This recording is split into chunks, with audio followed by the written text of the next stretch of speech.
Hello YouTube family, thanks for joining me on this video. Please, if you like the videos, give me a like. If you like the videos and you have not subscribed to the channel, consider subscribing to us, and that will help the channel grow. Anyways, thanks for joining me. This video is about something called the Devil's Chair, and this is talking about the restraint chairs used by police departments and jails and prisons.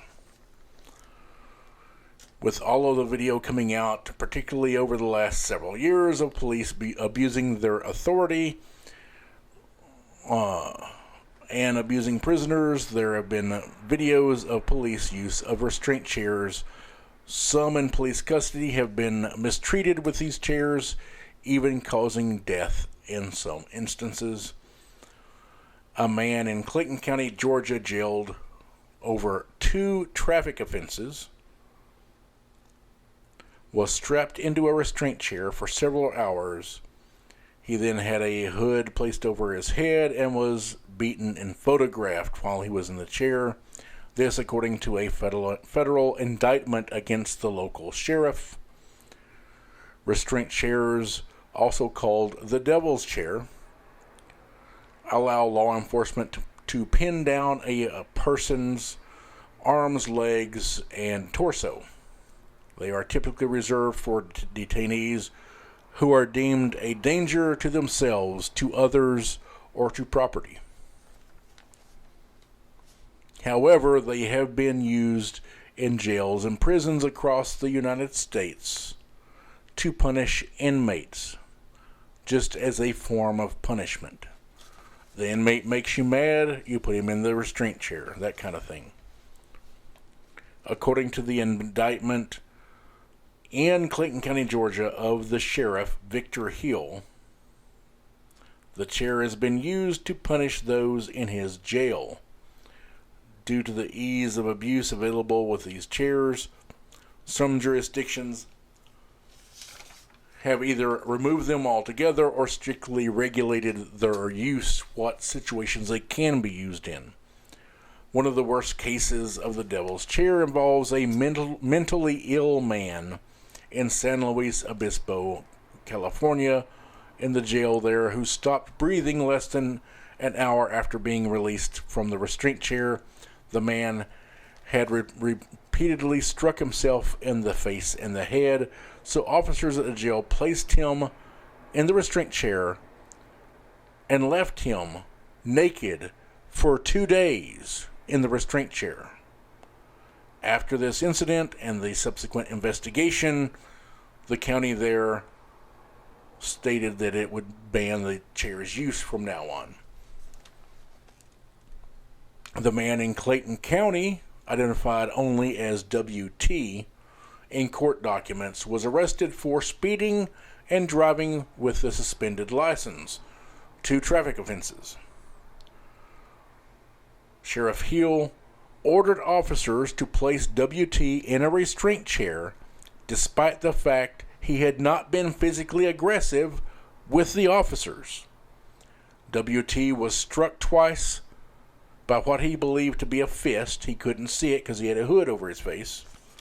WT was also photographed by one officer who covered the blood on his jail uniform with a white paper smock so that the blood wasn't visible in the photograph. At one point, WT urinated on himself while in the chair because he was there for an extended period of time, hours. Clayton County's policy, which was set forth by the sheriff, Sheriff Hill, the one under indictment, who signed this policy. But the Clayton County policy is the restraint chair is supposed to only be used as necessary with an inmate who is so violent that they pose a threat to themselves, others, or property. The chair's use also is the chair is also only supposed to be used when other techniques fail. That is, if someone is violent and aggressive, and the people working there for the sheriff at the county jail in Clayton County, Georgia, believe that someone is violent and posing a threat to themselves, to others, or to the property of the county, they are supposed to use other techniques to get the matter under control before they use the restraint chair that is in Clayton County's own regulations, put forth by the sheriff, completely ignored by the sheriff. It's supposed to be the last resort. The restraint chair is not supposed to be used as a form of punishment per the manufacturer and advice from other law enforcement agencies. Sheriff Hill's own policy against abusing the restraint chair was ignored by the sheriff himself. He is now facing 5 criminal charges of violating inmates' constitutional rights. The sheriff has pled not guilty. Reporting from the New York Times shows the United Nations Committee Against Torture urged the United States and its officials to abolish the use of restraint chairs and stun belts, as they are so easy to lead to breaches of the International Treaty Against Torture. That was in 2000, when the UN pleaded with the United States to just on a federal level ban the use of restraint chairs. Despite warning from the UN Council, restraint chairs use has proliferated across America's jails and prisons. It doesn't matter if it is someone not even convicted yet or a supermax felon. They will use these restraint chairs even if you're just taken into the police house, to the police station as a detainee. You've not gone to court, you've not been convicted of anything. They will still use the restraint chair. It doesn't matter if you're serving a life sentence in some supermax or if you just got hauled in off the street. They'll use it on anybody. Amnesty International has requested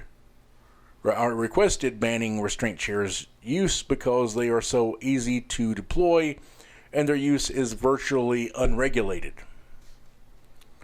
While it can be helpful to strap down a dangerous inmate, it can quickly become torture when an inmate who is not a threat is subjected to it, or excessive force or humiliation is added. Justin Mazzola of Amnesty International said, "Unfortunately, when you give law enforcement these tools, they will often misuse them and use them in inappropriate ways. Something we have seen before.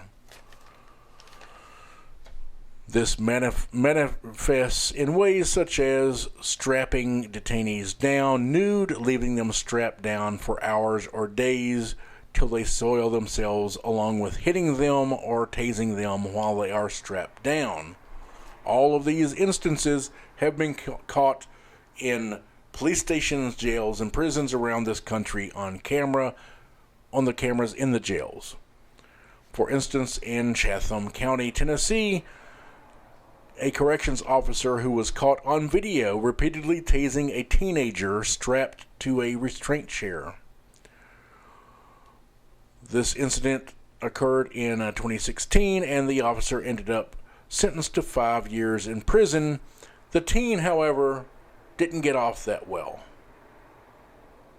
The teen he had tortured never returned to normal, according to his family, and 2 years after the incident overdosed on drugs and died.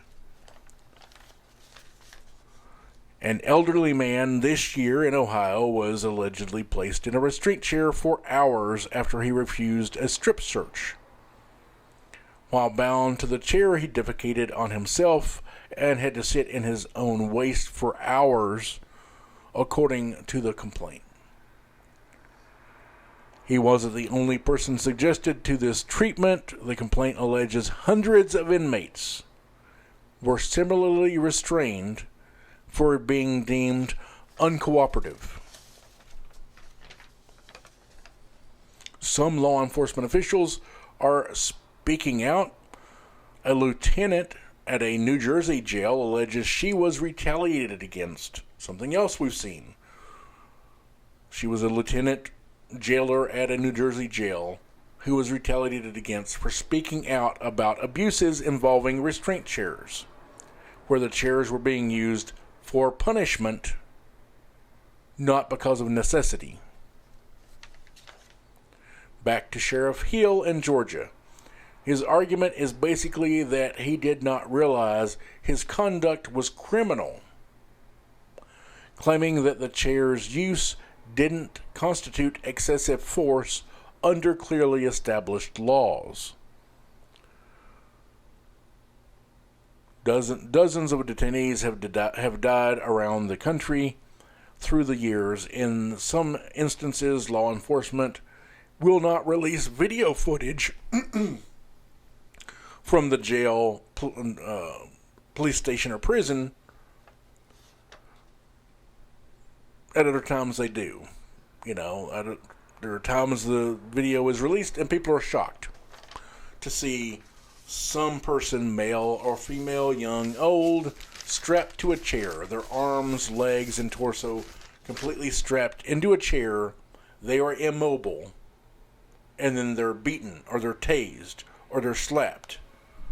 And it's disgusting. But like the guy from Amnesty International said, and it's that way across the board from what I've seen, you give police officers tools, they will figure out ways to abuse those tools and to make it something negative. The purpose of restraint chairs through the years has been to restrain dangerous detainees, dangerous inmates, and police officers abuse it.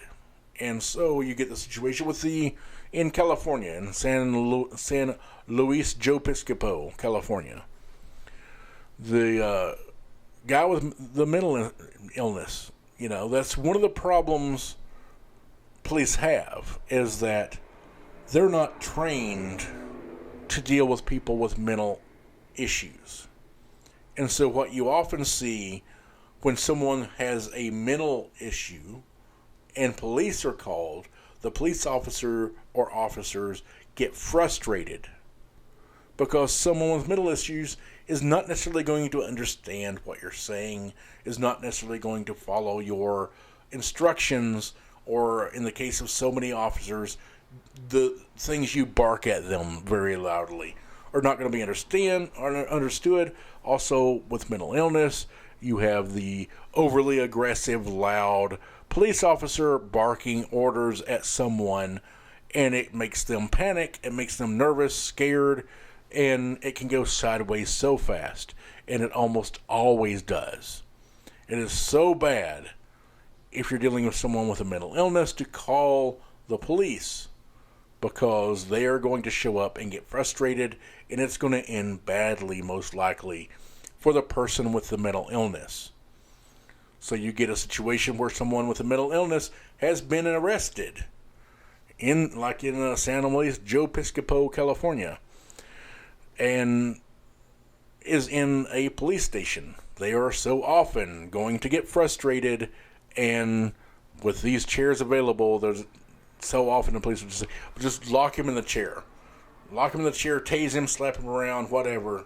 Get him out of here. I'm tired of hearing him babble or whatever. And that's cops. I mean, at this point, I'm done with cops. I understand that a majority of this country is opposed to the defund the police movement. Again, I just want to reiterate, the defund the police movement was not a movement to make police go bye-bye. It wasn't a movement to end law enforcement in America. It was a movement to move some of the funding for law enforcement into other social services. So that way, if you have someone with a mental illness, you can call people who have been professionally trained to deal with mental illness to show up and deal with that person instead of a cop. I mean, on that note, you have police chiefs in parts of the country who have argued the same thing, that they're tired of their officers being called to show up for things they aren't trained for, they're not prepared for, and then it goes sideways and it's a big mess. It's a big deal. It's not good for the officers. It's not good for the people. It doesn't work out well. And so, as far as the defund the police, I've been 100% for it. We need a lot more services. And if you don't want to defund the police, then allow more funding. Put money, charge more taxes. Put money some other way into there.